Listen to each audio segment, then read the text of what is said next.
Un saludo para todos. En este video vamos a ver lo que es función lineal y afín, teorema de Pitágoras, razones trigonométricas. Las funciones lineales, ¿qué es una función? Decimos que una función es la relación que existe entre dos variables relacionadas a través de una expresión matemática y que a cada valor de la primera le corresponde un único valor en la segunda. Es decir, que una función se denota con el término f de x y se lee función de x. ¿Sí? Miramos unos ejemplos. Función, el doble de un número. ¿Sí? Decimos que f de 5 es igual a 10, f de 4 es igual a 8. Función, el inverso aditivo de un número. f de 6 es igual a menos 6, f de 7 positivo igual a menos 7. Y función de un número incrementado en 3. Vamos a sumar 3. f de 2 igual a 5, f de 9 igual a 12. Las funciones realizan distintas acciones, ¿sí?, mediante operaciones matemáticas. Ejemplos: la función k definida como k de x es igual a 7x, es decir, multiplica por el 7 el número introducido. La función f definida como f de x es igual a menos 2x más 3, es decir, multiplica por menos 2 el número introducido y le sumamos el 3. La función g definida como g de x es igual a 8x menos 6, es decir, que multiplicamos por 8 el número introducido y le restamos el 6. Las variables de una función. A las variables de una función se le denomina independientes y dependientes. Hicimos que una variable independiente corresponde a la primera variable y se le suele designar la letra x. Variables dependientes es la que se deduce a la variable independiente y se le suele designar con la letra y, como f de x. ¿Sí? Elementos de una función. La función está constituida por el dominio y el recorrido. ¿Qué es el dominio? Es el conjunto de todos los valores que puede tomar la variable independiente y la escribimos como dominio de f. El recorrido es el conjunto formado por los valores que puede tomar la variable dependiente y la escribimos como re. Una función es una relación que asigna a cada elemento el dominio y uno solo un elemento del recorrido. ¿Sí? Vamos a ver un ejemplo. En la vida cotidiana, una compañía de telefonía, si hablas un minuto debes pagar 60 pesos, si hablas 2 minutos debes pagar 120 y así sucesivamente. Teniendo en cuenta que existe una relación entre la cantidad de minutos que hablamos desde un celular prepago y el monto de dinero que debemos pagar, en este caso el número de minutos hablados será la variable dependiente x y el monto que cancelaremos será la variable dependiente y igual a f de x, porque depende del número de minutos que hablamos. Al representar esta situación como una función tenemos que f de x igual a 60x, ¿sí?, donde f de x es el valor que pagamos a la compañía y 60x valor del minuto multiplicado por el número de minutos que hablemos. ¿Sí? Continuamos con el ejemplo. Si analizamos el dominio de esta función, es decir, el conjunto de valores que puede tomar la variable independiente asignada por x, nos debemos centrar en lo que esta variable representa, en este caso el número de minutos. Esto indica que x puede tomar solo valores positivos y el 0 por lo tanto el dominio de la función será el conjunto de los números reales no negativos. Si analizamos el recorrido de esta función, es decir, los valores que puede tomar la variable dependiente f de x, debemos observar que el valor f de x se obtiene de multiplicar 80 por x, donde x será un número positivo. Debido a esto solo tendremos valores positivos y por lo tanto el recorrido de la función será el conjunto de los números reales positivos.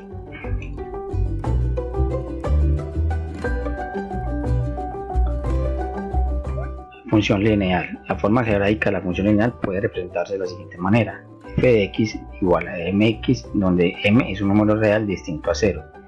En una función lineal, la relación entre la variable independiente y dependiente es de proporcionalidad directa. En la relación de la función afín, esta condición cambia por la condición inicial de la función. ¿Sí? Un ejemplo: Francisco acompañó a su padre a comprar y ha visto que un kilogramo de tomates vale 500 pesos. Preguntar cómo se calcula el precio para diferentes kilos de tomates, su padre le explica que debe relacionar el número de kilos, ¿sí?, de tomates con el precio final. La variable en esta situación son el número de kilogramos, variable independiente, y el precio variable dependiente. Si llevamos x al número de kilogramos y fx el precio, la función que la relaciona es una función lineal que se expresa de la siguiente manera: fx igual a 500. ¿Sí? X, que hacemos una tabla de valores y graficamos la función. ¿Sí? La función afín se denomina función afín aquella de la forma fx es igual a mx más n, donde m y n son números reales distintos de 0. ¿Sí? Presentamos un ejemplo, sacamos la tabla de valores y graficamos la función. Vamos a ver lo que son puntos en el plano cartesiano. ¿Sí?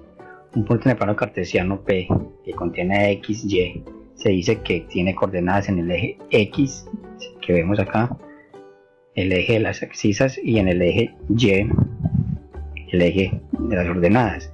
Al par ordenado x y y se le denomina coordenadas del punto plano cartesiano. Un punto se ubica en el plano cartesiano en base a sus coordenadas. Ejemplo, el punto de la imagen es el punto P, 2 y 3, porque su coordenada x, ¿sí?, decimos que es 2, y su coordenada y, decimos que es 3. Trazamos las líneas y encontramos el punto P. Vamos a ver una función consiste en determinar el valor de la variable dependiente dado el valor de la variable independiente. Si la función se escribe como fx, la función evaluada para un valor numérico como 5 se escribe f5. Para realizar la evaluación se sustituye el valor numérico en donde aparece la variable x y se realizan las operaciones aritméticas necesarias. Un ejemplo, vamos a evaluar la función fx igual a 3x más 9, cuando el valor numérico de x es 5. F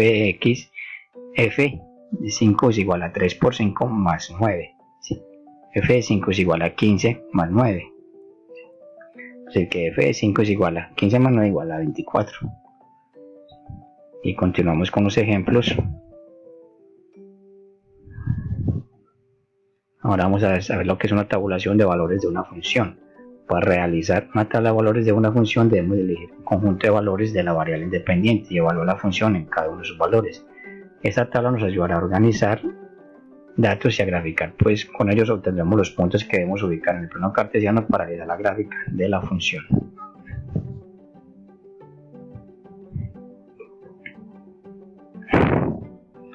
Ejemplo, vamos a realizar una tabla de valores para la función fx igual a 5 más 1. ¿Sí? Primero elegimos un conjunto de números para las variables independientes, por ejemplo desde el menos 1, 0, 1, 2, 3, 4. Luego evaluamos la función en cada uno de sus valores, es decir, calculamos f-1, f0, f1, f2, f3 y f4. Y finalmente escribimos el punto que se representa de forma x igual a fx, ¿sí?, como lo vemos acá.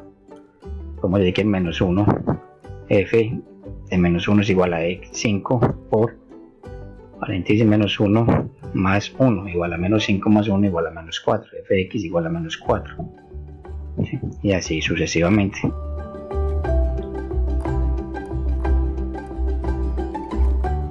Para continuar con la gráfica de rectas, las funciones lineales o afines se pueden llevar a un plano cartesiano. En ambos casos sus gráficas corresponden a las líneas rectas. Para graficar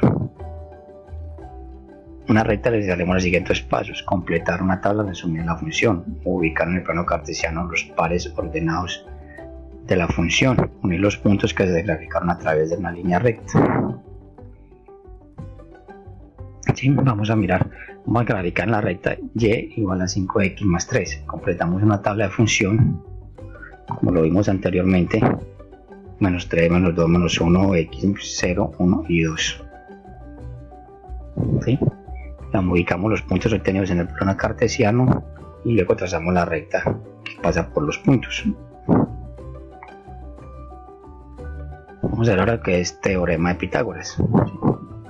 Recordemos que el gran matemático griego Pitágoras descubrió una situación muy especial que se produce en el triángulo rectángulo y que se relaciona con sus lados. Su teorema dice: El cuadrado construido sobre la hipotenusa de un triángulo rectángulo equivale a la suma de los cuadrados construidos sobre catetos. Vamos a ver la fórmula. Triángulo rectángulo, el lado siempre mayor se llama hipotenusa, cateto opuesto y cateto adyacente, ¿sí? Vamos a ver, entonces que a a la 2 más b a la 2 igual a c a la 2. ¿Sí? Miremos cómo se cumple la fórmula. Si construimos un cuadrado sobre cada lado del triángulo rectángulo, vamos a encontrar que el cuadrado 1 tiene su valor igual a la suma de los cuadrados 2 y 3. Entonces, de acuerdo a la figura, vamos a mirar, el cuadrado 1 tiene un área de 25 cuadros. ¿Sí? Al sumar los 9 cuadros del cuadrado 2 y los 16 cuadros del cuadrado tenemos 25. Entonces, c a la 2 igual a la 2 más b a la 2. ¿Sí? Vamos a ver un ejemplo aquí. En un triángulo rectángulo los catetos miden 5 centímetros y 12 centímetros respectivamente. Calcula la hipotenusa.